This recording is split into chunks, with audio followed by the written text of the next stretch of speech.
사극 드라마의 전쟁 이야기는 흥미를 끌기에 충분합니다. 성을 지키는 군사들과 빼앗으려는 군사들의 결사항전이 스펙터클하게 전개되기 때문이죠.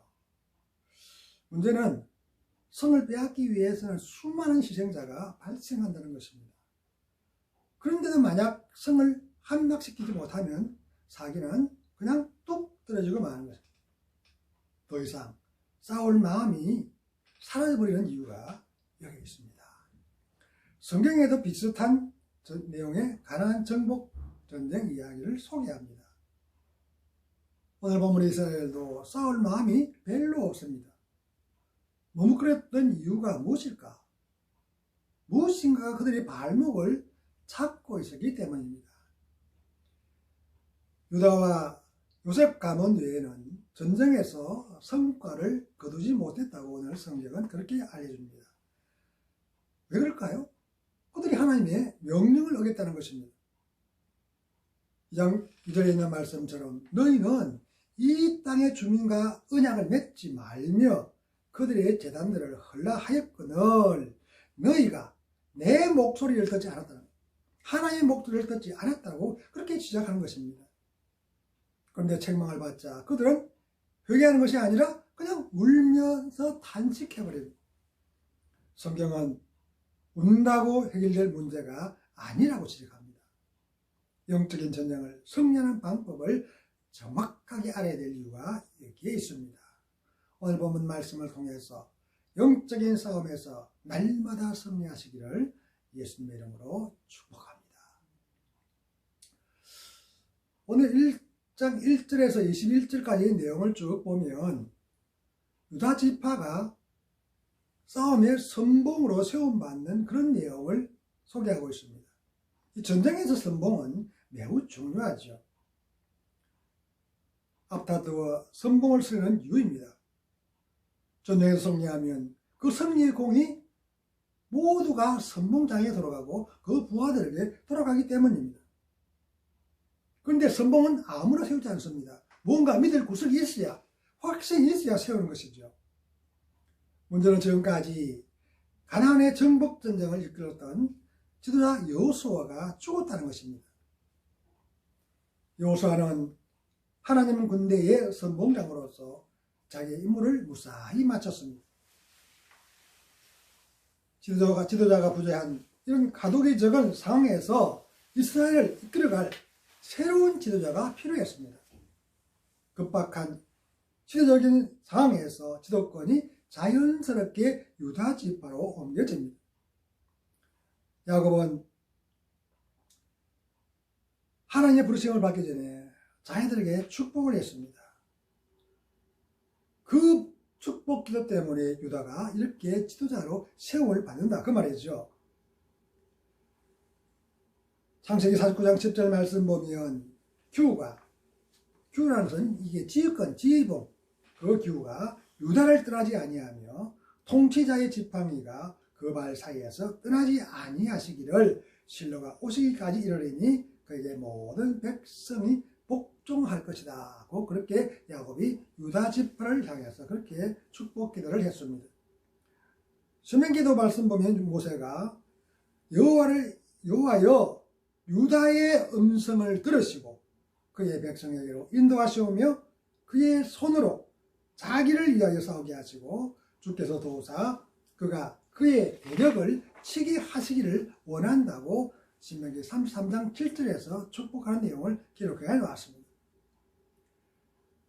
축복기도 덕분에 유다 지파가 자연스럽게 이스라엘을 대표하게 된 것이죠.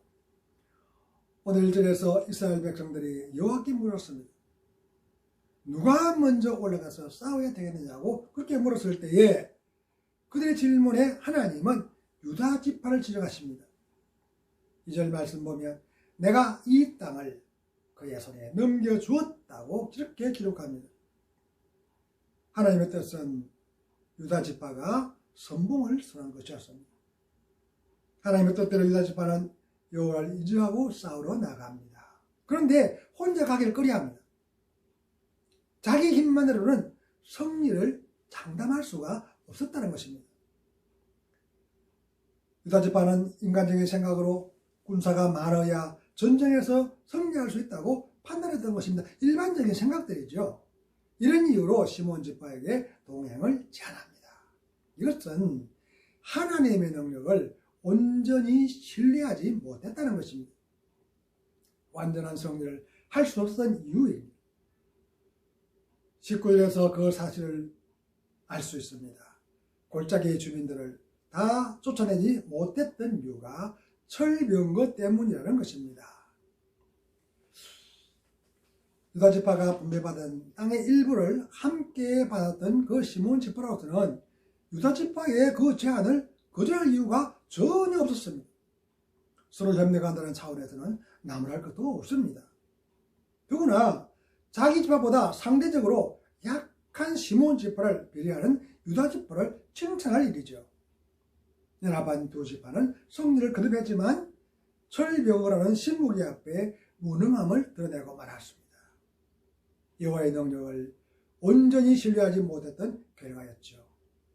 그들이 하나님을 바라본 것이 아니라 철병거라는 신무기를 바라보기 때문입니다. 히브리서 12장 2절 말씀처럼 믿음의 주요 또 온전하게 하시는 이인 예수를 바라보자고 가르쳤는데 예수를 바라보지 않고 하나님을 바라보지 않고 세상을 바라보았으니 실패할 수밖에 없었던 것입니다. 베드로가 물에 빠진 것도 똑같은 이치입니다. 그런 예수의 말씀에 따라 무리를 당당히 걸어갔습니다. 그런데 성령은 바람과 바다를 바라보는 순간 물에 빠졌다. 그들의 마음에 두려움이 갑자기 엄습했던 거죠. 그러니 물에 빠질 수밖에 됐겠습니까? 물에 빠진 베드로에게 예수님은 왜 의심했냐고 꾸짖는 내용이 마태복음 14장 31절에 기록되어 있습니다. 오직 하나님만 바라보는 신앙의 중요성을 가르쳐주는 내용이죠. 유다와 시몬의 연합군은 만약 그들이 하나님만 바라보았다면 완전히 승리했을 것입니다. 철병거보다 하나님의 능력은 비교할 수 없이 훨씬 더 크기 때문이죠. 강력하기 때문이죠. 철병거는 하나의 새로운 무기에 불과할 뿐입니다. 더구나 전쟁은 하나님의 능력으로 승리할 수 있습니다. 다윗이 전쟁은 하나님께 속한 것이라고 당당하게 외쳤던 이유도 바로 그런 것입니다. 하나님을 전적으로 신뢰하고 나갔던 다윗은 크게 승리했습니다. 자기와는 도저히 상대가 될 수 없었던 그런 거인 골리앗을 죽일 수 있었던 이유입니다.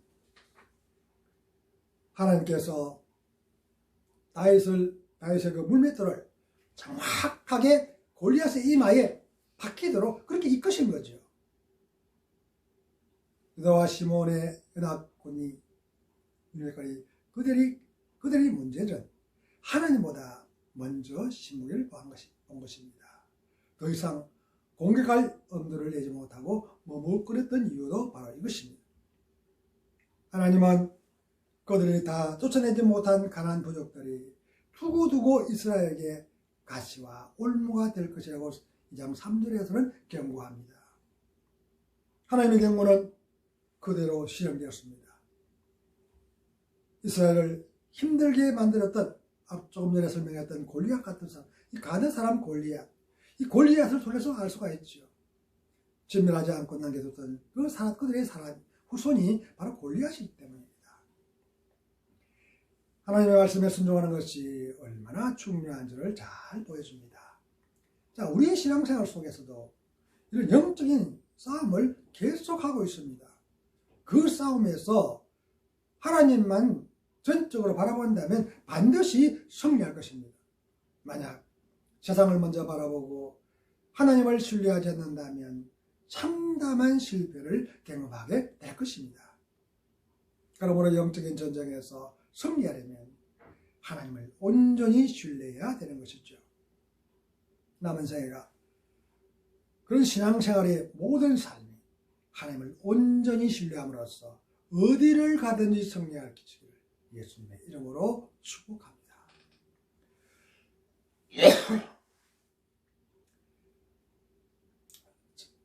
두 번째 생각해 볼 수 있는 것은 22절에서 36절 말씀을 통해서 이 전공법보다는 지략을 사용하는 요셉 가문의 내용을 우리가 살펴볼 수가 있습니다. 요셉 가문은 유다와 시몬의 연합군과는 다른 작전을 펼칩니다. 지혜로웠던 조상의 후예답게 지략을 사용하는 것입니다. 당시의 일방적인 전략이었던 전공법을 사용하지 않았다는 말입니다. 유다와 시몬의 연합군이 골짜기 주민들의 철병거 때문에 다 쫓아내지 못한 것도 보았습니다. 이런 이유로 그들은 전공법으로는 승리할 수 없다고 판단했던 것입니다. 난공불락의 성을 빼앗기 위해서는 그들의 전략이 바뀌어야 될 필요성을 그들이 찾았던 거죠. 그래서 그 성의 입구를 찾는 것이 가장 급선무였습니다. 성읍에서 나오는 사람을 만나기 위해서 정탐꾼들이 잠복하고 있었던 이유도 바로 여기에 있습니다.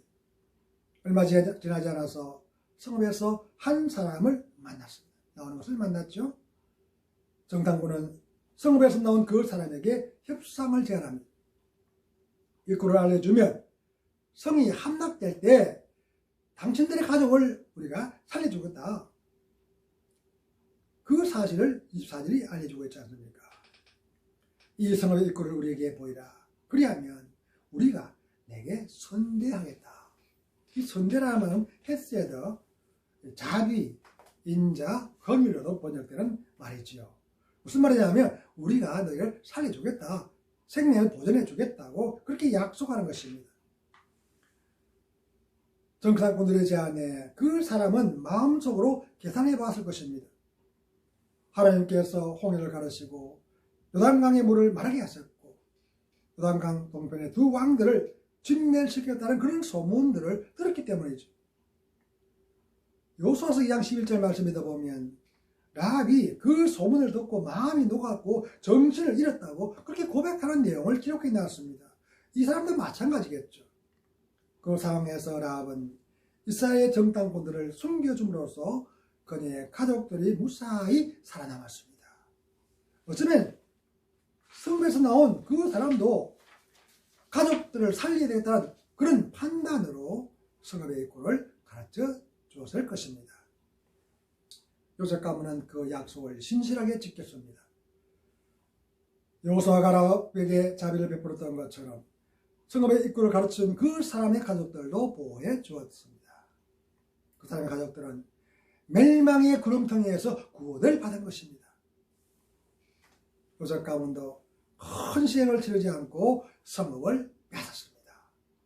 중요한 사실은 이 모든 일이 하나님께서 함께 하셨기 때문이라는 것입니다. 하나님께서 정탐꾼의 제안을 받아들일 수 있도록 그 사람의 마음을 열어주셨기 때문이죠. 우리는 그 사실을 바울의 전도여행을 통해서도 살펴볼 수가 있습니다. 사도행전 16장 14절 말씀 보면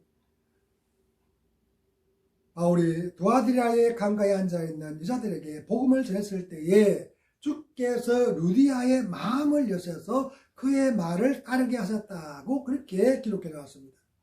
이것은 하나님께서 사람의 마음을 열어주지 않으면 아무것도 할 수 없다는 말입니다. 그러므로 하나님을 온전히 신뢰하는 것은 아무리 강조해도 지나치지가 않습니다. 앞에서 언급했던 것처럼 다윗은 전쟁의 여호와께 속한 것이라는 믿음으로 나아갔습니다.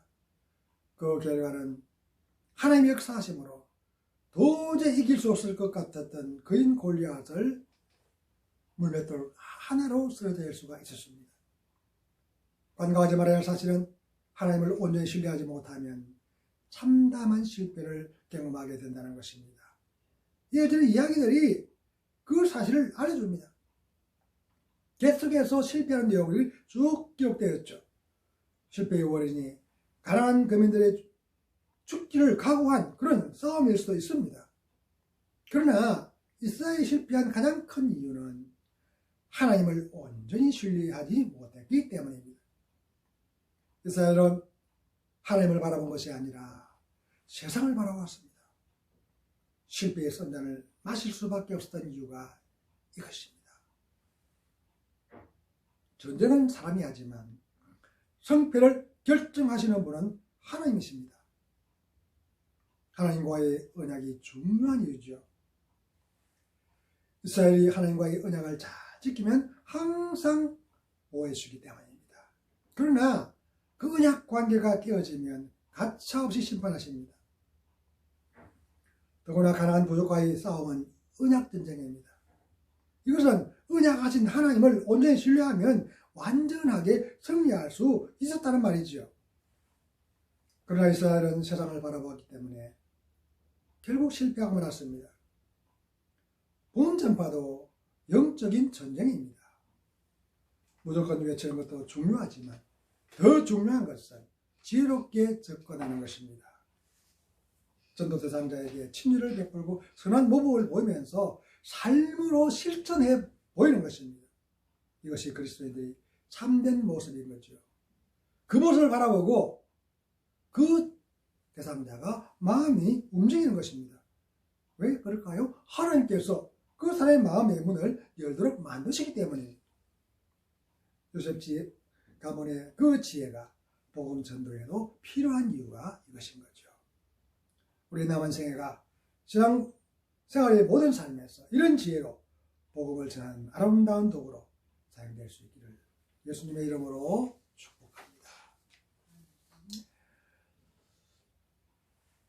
2장 1절에서 5절 말씀을 통해서 문제 해결하는 데 있어서 우는 것만은 능사가 아니다 하는 사실을 발견할 수가 있습니다.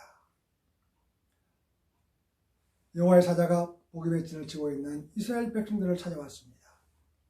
언약 전쟁에 실패한 백성들을 책망하는 것이죠.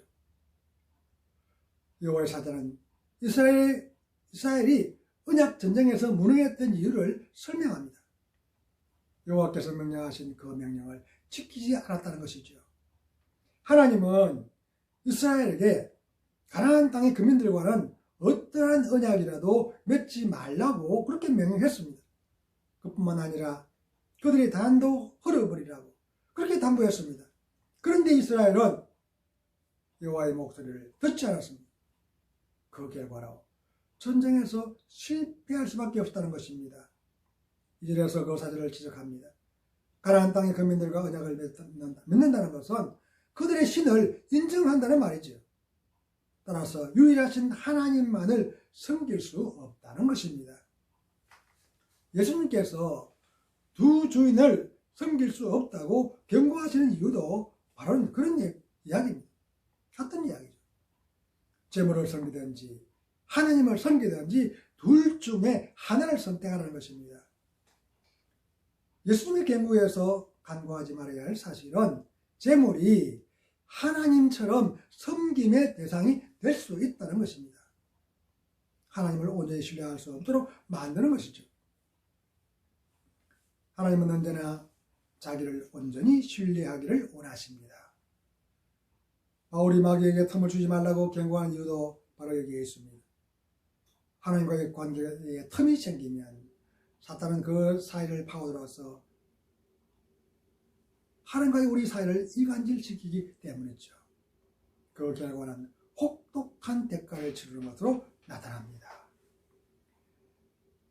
하나님의 사자도 명령에 순종하지 않았던 대가를 치러야 할 것이라고 오늘 성경은 선포합니다.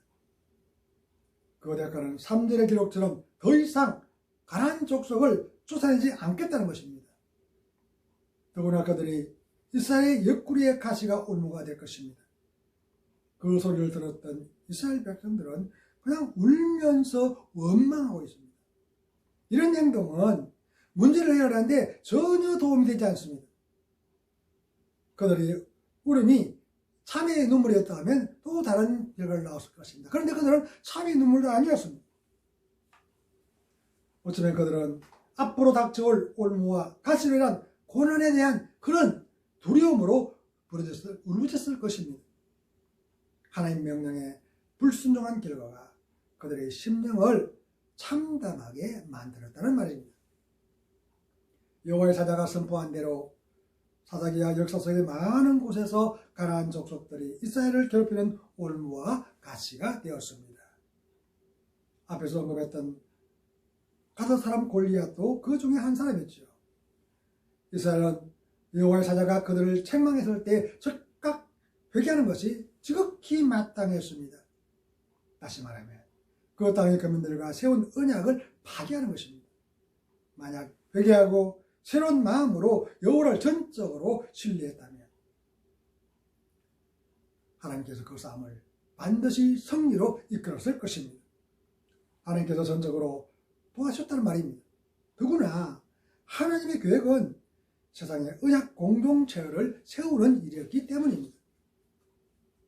이스라엘은 그 일을 위해서 하나님의 군사로 선택되었습니다. 그러나 그들은 어리석게도 울고만 있습니다. 다행스러운 사실은 때가 좀 늦었지만 자신들의 잘못을 인정하고 후회했다는 것입니다.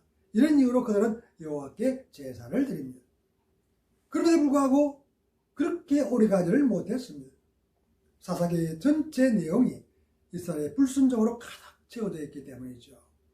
이것은 앞으로 펼쳐질 내용들이 순탄하지 아니할 것을 암시하고 있습니다.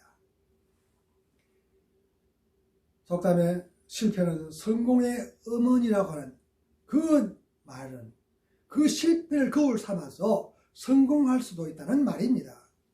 신앙생활에서도 하나님의 뜻대로 행하지 못하고 실패했다면 신속하게 뉘우치고 회개해야 됩니다. 더 큰 실패를 막는 길이기 때문이죠. 그러다가 다시 일어설 수 있는 발판으로 만들어야 됩니다. 잘못을 솔직하게 인정하고 돌이킬 때에 한 단계 더 성숙해지기 때문입니다. 신학적인 용어로 이런 과정을 성화라고 합니다. 특히 성화는 현재적인 구원입니다. 이 구원의 3단계가 있는데 과거적인 구원이 있고 현재적인 구원이 있고 미래적인 구원이 있는데 이 성화는 현재적인 구원입니다. 우리가 삶을 통하여 이루어가야 할 과정인 거죠. 성화의 과정에서 다듬어지고 깎이될 때에 고통이 따라옵니다. 그렇지만 결국은 신앙을 성숙시켜준다는 것입니다. 아픈 만큼 성숙한다는 말처럼 성화의 과정도 똑같습니다. 성경은 하나님의 명령을 어겼을 때에 얼마나 그들이 무능한지를 보여줍니다. 그런데 이스라엘은 몸이 들어와서 그냥 머뭇거리고만 있습니다.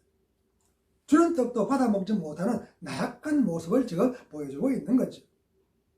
성도가 하나님의 군사라는 사실을 인정한다면 세상을 향하여 힘차게 달려나가야 될 것입니다. 다시 말하면 하나님께서 주신 말씀의 능력으로 세상 사람들에게 그리스도의 복음을 힘차게 전파하는 것입니다.